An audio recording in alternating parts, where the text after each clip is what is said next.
Sais-tu que selon la personne, le mode d'apprentissage diffère? Certaines personnes comprennent une information en regardant, d'autres davantage en écoutant, d'autres en touchant. Moi, par exemple, je suis une grande visuelle, mais je sais aussi que je suis kinesthésique. C'est-à-dire que je comprends et je mémorise en faisant. Pour réfléchir, penser, j'ai besoin d'écrire, de dessiner. À la fac, j'étais Madame Fiche. Je gribouille toujours autant avant de restituer mes scénarios et mes concepts de manière plus esthétique sur Canva et sur SketchUp à mes clients. Au musée, je suis pareil. J'aime contempler, scruter chaque détail en mode fourmi et m'immerger dans le décor et le graphisme. Mais j'apprécie aussi énormément toucher, manipuler, dessiner. Sinon, ça me frustre total. Peut-être que toi aussi, tu préfères écouter plutôt l'audio guide. Moi, personnellement, j'aime pas du tout. Bref, chaque personne et par extension chaque visiteur de musée possède un profil sensoriel. Ainsi, ce que tu dois comprendre, c'est que varier les modes d'apprentissage au musée n'est pas une manière de s'adapter aux visiteurs porteurs d'un handicap, mais c'est une manière de s'adapter à n'importe quel être humain qui a besoin qu'on mixe les modes d'apprentissage au musée. Ainsi, prévoir des expositions faisant appel aux 5 sens n'est pas une option possible, mais une nécessité. Et oui, il est nécessaire de bouger les lignes, y compris dans certains lieux de résistance comme les musées d'art, par exemple. Cela est moins vrai dans les muséums, les centres des sciences ou d'interprétation. Je t'invite à redécouvrir les profils sensoriels en détail et toutes les théories qui gravitent autour d'eux dans l'épisode 23 de J'ai l'œil du tigre qui s'intitule « Que regarde le public vers une médiation multisensorielle et inclusive ?» On était en 2021. Alors, on va de l'avant ensemble aujourd'hui en 2026 ?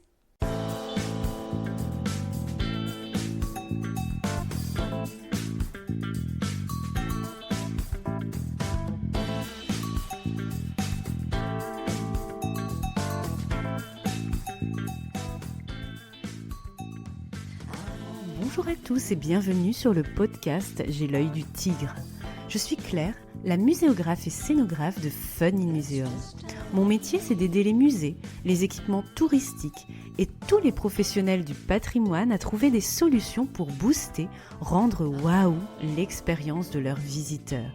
Chaque semaine, je vous donne les stratégies, les astuces et surtout de la bonne humeur pour réinventer avec moi le monde des musées, les rendre plus fun et vraiment accessibles à tous. Alors mettez-vous à votre aise, installez-vous confortablement et c'est parti pour l'épisode du jour.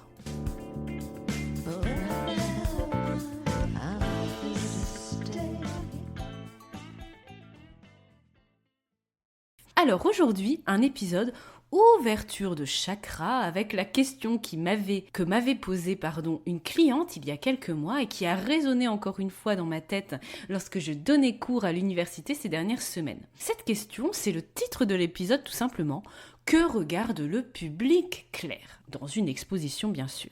Cette question simple dans sa formulation met le doigt sur plusieurs problématiques de la muséographie et de l'exposition en général. J'aurais pu répondre simplement à brûle-pourpoint à ma cliente ou à mes étudiants, le visiteur regarde ce qui lui plaît. C'est subjectif, c'est difficile à anticiper. C'est la part d'inconnu de l'équation d'une exposition.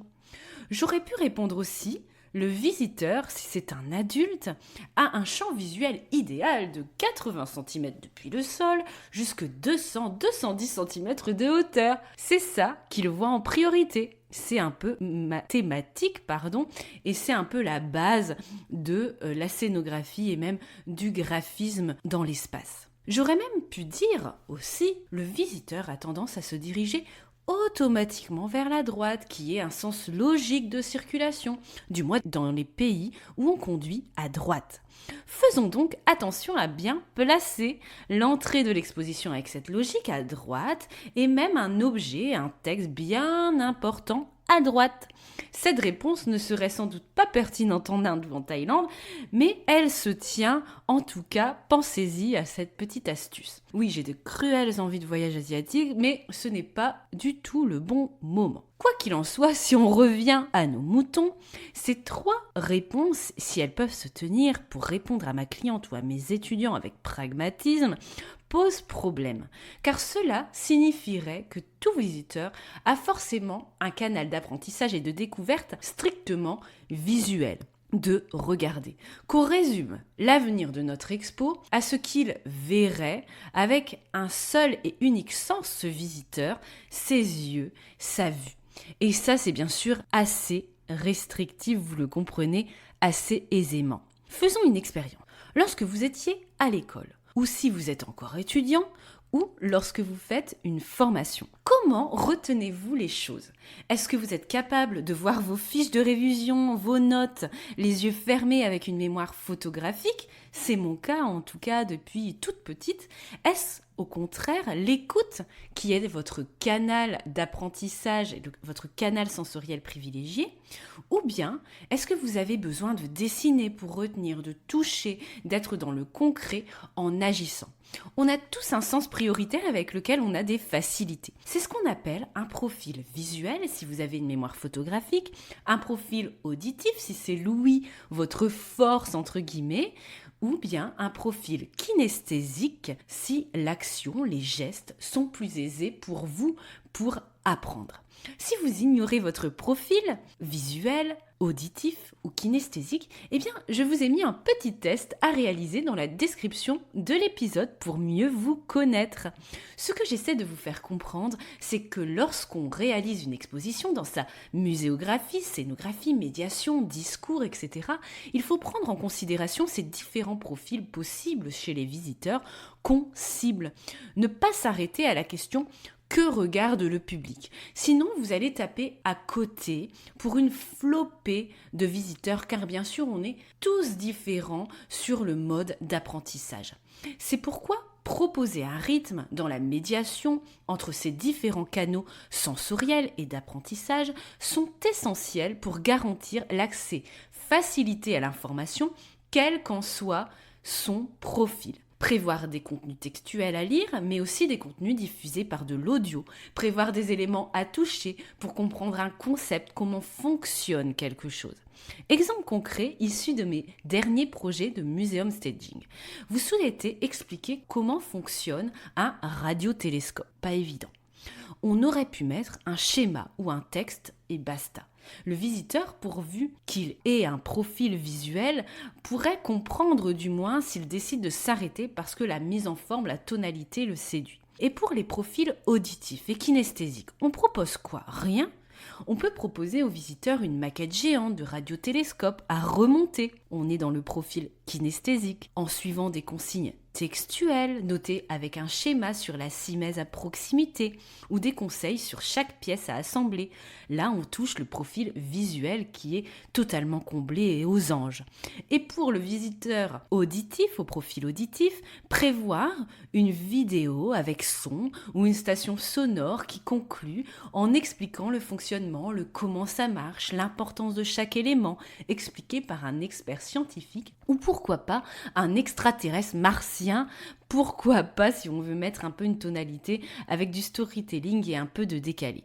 Ce qu'il faut retenir de cet exemple, c'est qu'à chaque fois que vous imaginez un outil de médiation, comme chargé d'exposition ou même votre visite guidée si vous êtes médiateur ou guide conférencier, et je sais que vous êtes nombreux à m'écouter avec ce profil, il faut penser à traiter ces 3 profils d'apprentissage: visuel, auditif et kinesthésique. Avant de penser à des contenus LSF, comprenez langue des signes, ou à un livret Falk, comprenez facile à lire et à comprendre, ou traduire vos textes en 9 langues, pensez à cette démarche de base qui fait partie tout bonnement de l'accessibilité universelle.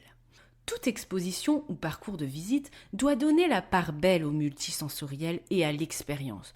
Observer, toucher, écouter, bouger l'ensemble de son corps et interagir avec l'expo, s'émouvoir, s'immerger.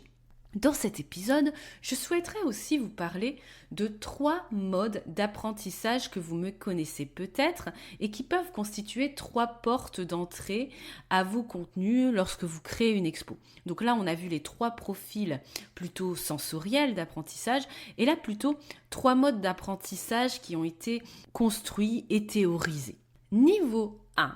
La connaissance se transmet avec ce qu'on appelle le mode d'apprentissage transmissif. Cette porte d'entrée consiste à lire des panneaux dans l'expo, à écouter des conseils, etc. Un guide qui nous parle. Ce niveau 1 renvoie au contenu sonore interactif ou à des supports destinés aux médiateurs lorsqu'il s'agit d'une visite guidée, vous l'avez compris. Plus généralement, il peut prendre la forme de décorum et d'environnement graphique grandeur nature, de schémas, pictogrammes, fiches de salle, titres accrocheurs.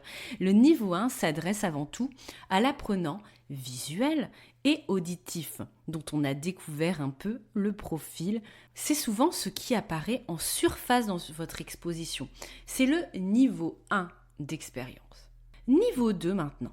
La connaissance s'acquiert avec le mode behavioriste.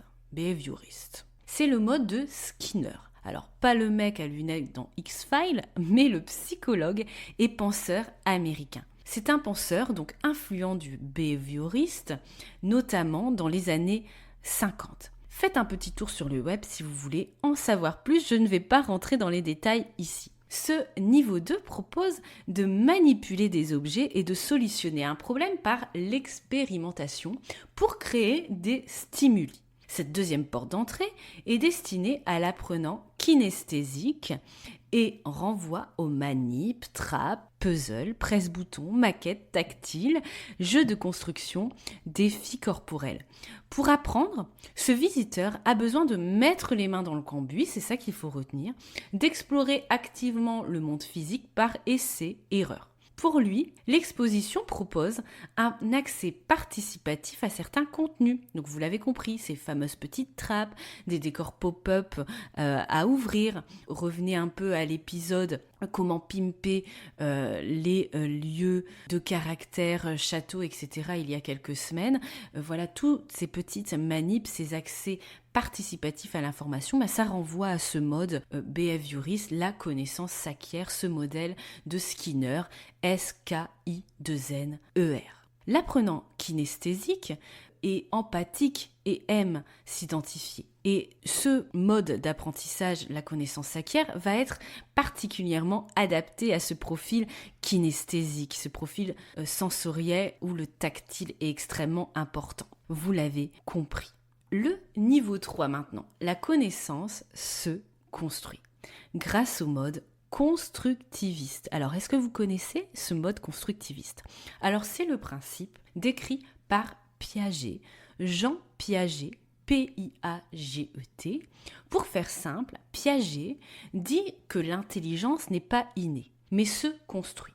Pour lui, l'être humain est programmé pour intégrer les connaissances dans un ordre donné. Cela est possible à condition que le milieu dans lequel l'enfant grandit ou l'adulte qui s'épanouit, ce fameux visiteur qui va visiter votre exposition, lui procure donc des stimulations dont il a besoin au moment où il en a besoin. Cela passe par le mode sensorimoteur, comprenez les sens. Cela passe ensuite par le stade préopératoire, on va reproduire des choses fictives comme des jeux de rôle. Pensez par exemple aux jeux d'imitation des enfants. Mon petit Martin est en plein dedans en ce moment, la dinette, le jardinage, le bricolage, le ménage, etc.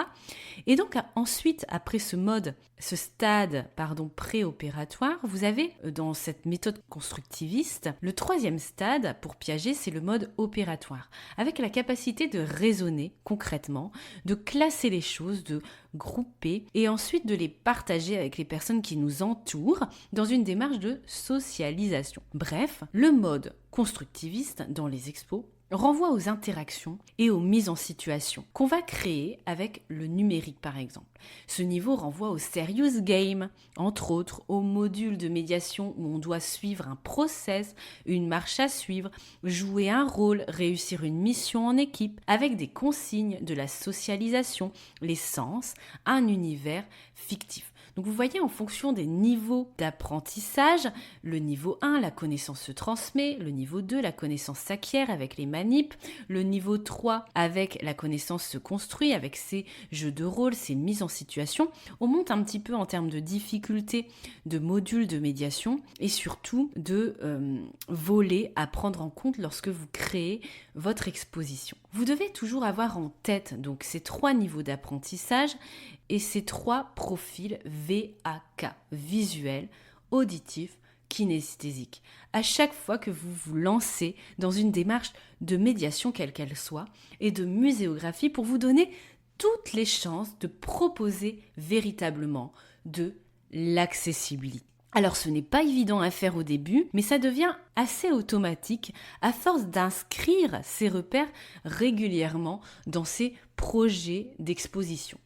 Si vous voulez passer à l'action, vous pouvez par exemple légender sur votre synopsis d'exposition vos outils de médiation avec une nomenclature N1, N2, N3. Souvenez-vous, ces fameux 3 niveaux d'apprentissage, la connaissance se transmet, la connaissance s'acquiert, la connaissance se construit, pour voir si le tout s'équilibre ou avec un code couleur sur vos plans.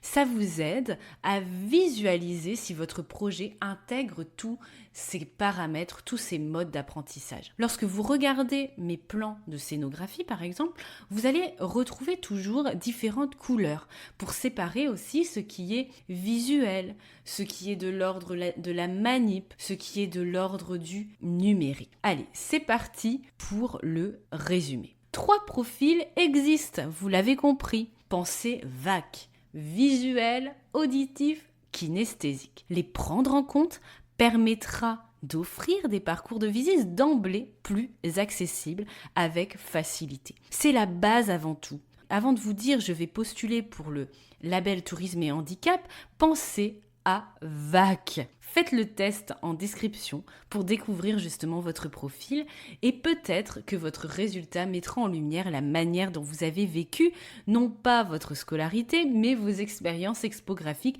en tant que visiteur, mais aussi concepteur aujourd'hui. Enfin, retenez dans cet épisode les 3 modes d'apprentissage. Le mode transmissif, la connaissance se transmet, adapté pour les profils visuels et auditif, le mode behavioriste de Skinner avec la connaissance s'acquiert en mettant les mains dans le cambouis. Les profils kinesthésiques vous remercieront de leur proposer des manips et un accès participatif au contenu. Et enfin, 3e mode, le mode constructiviste avec Piaget, la connaissance se construit.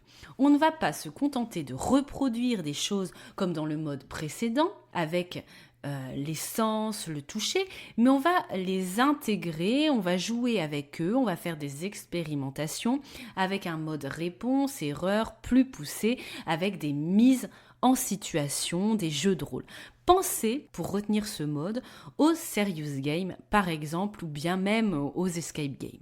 Et voilà, l'épisode d'aujourd'hui touche à sa fin déjà. J'espère qu'il vous a ouvert votre regard sur vos pratiques d'accessibilité et de médiation, et même sur vos propres automatismes d'apprentissage et à votre propre profil sensoriel. Si vous souhaitez passer à l'action, voici un petit exercice d'application, ça faisait longtemps. Prenez une exposition que vous avez visitée ou créée récemment, ou même le parcours de votre musée, château, etc. Appliquez un code couleur sur chaque outil de médiation. Rose pour le mode transmissif, orange pour le mode behavioriste, les manips, etc. Bleu pour le mode constructiviste, les mises en situation, les jeux de rose, les choses un peu plus scénarisées et plus complexes. Puis, légendez à nouveau chaque outil de médiation ou élément scénographique avec les lettres V pour visuel, A pour auditif ou K pour kinesthésique. Alors, que voyez-vous? Un équilibre des couleurs ou des lettres ou un déséquilibre. Et voyez maintenant ce que vous pouvez faire pour améliorer les choses et être tout simplement plus accessible.